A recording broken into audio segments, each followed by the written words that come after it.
Joining us to debate this is best-selling author Lord Jeffrey Archer, who says that if you make changes, the original work is basically no longer there. And by broadcaster and diversity advocate Ateh, who says classics can be updated without losing the essence of the story. Good morning to both of you. Ateh, I think many viewers will find it remarkable, actually, that it's taken until now to remove some of the most offensive language from the 007 novels. Morning. Morning. I completely agree. I'm a huge Agatha Christie fan. I'm also a huge Bond fan.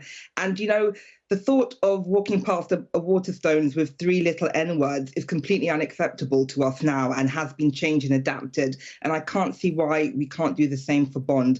I was having a read of Live and Let Die the other day. It was just eye-watering, quite frankly. They were also talking about the ignorant Negroid, and, you know, they didn't think he would be able to be the head of a crime syndicate. It's just this negative noise that I've grown up with as a black woman. It just has to stop, I think. That's interesting. In your rereading, obviously, we have to be sensitive to the time of mourning as well. But what was it that you felt as you read were the phrases that just in 2023 should not be in a James Bond novel? With James Bond, he's a chauvinist, quite misogynistic. That's part of his character.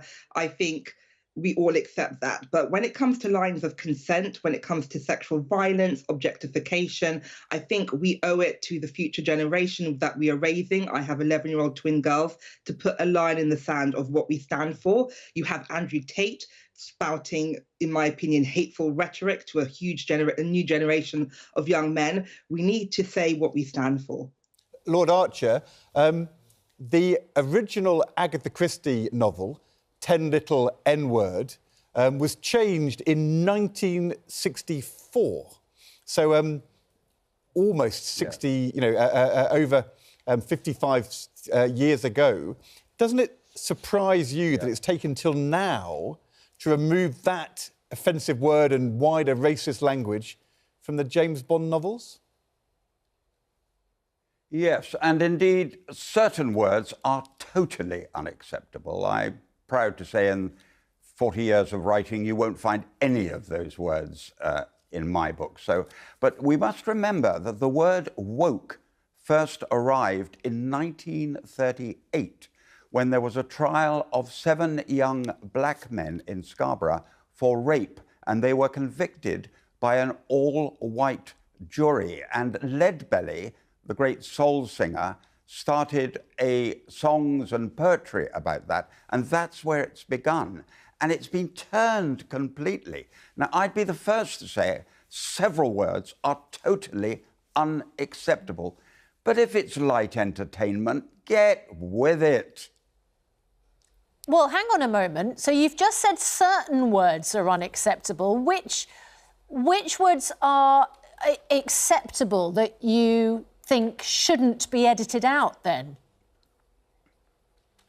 Well, no, it's not just even words. Sometimes it's whole sentences which have to be changed because 2 or 3 words in the sentence offend, and then you lose the whole meaning.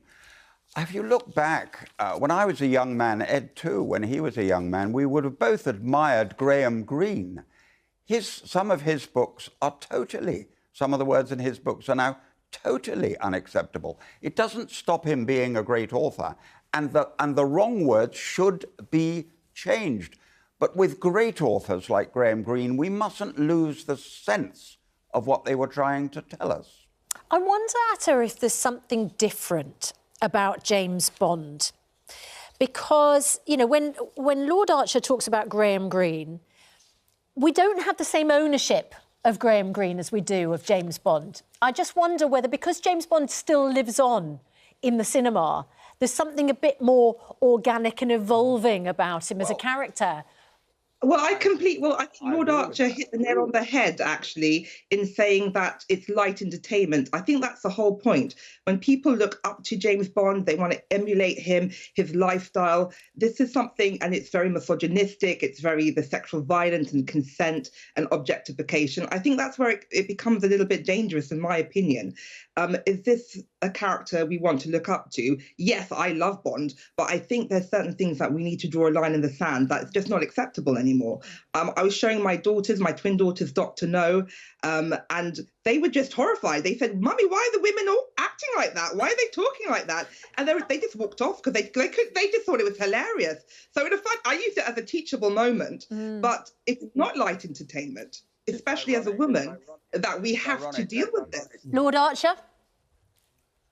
Well, it's ironic, really, because Mary and I, the first film we ever went to, the first film I ever took her to, was Dr. No. But of course, in those days, we had different attitudes. As Ed rightly said, the world has moved on, and we must adapt to it. But we mustn't, at the same time, totally lose our sense of humour. Lord Archer, you are totally right. We can't have you on without a very quick question. Former Deputy Chair of the Conservative Party, Rishi Sunak, putting a deal to Parliament to get Brexit done in the coming days. Is it right that the Conservative Party should back him to do this deal and sort this out? I hope they will. We already know that the Labour Party are going to back him, but they're only backing him because they want to see us another split in the Tory party. They're being as cynical as ever. And Ed, how we miss you in the House at the moment. Why are you wasting your time as a television presenter when you should be sitting on the front bench of the Labour Party? I'm not letting him go. He's not coming back. He's not wasting his time, Lord Archer. He has a very important role to play, as you both do as well. Ateh and Lord Archer, thank you both very much indeed.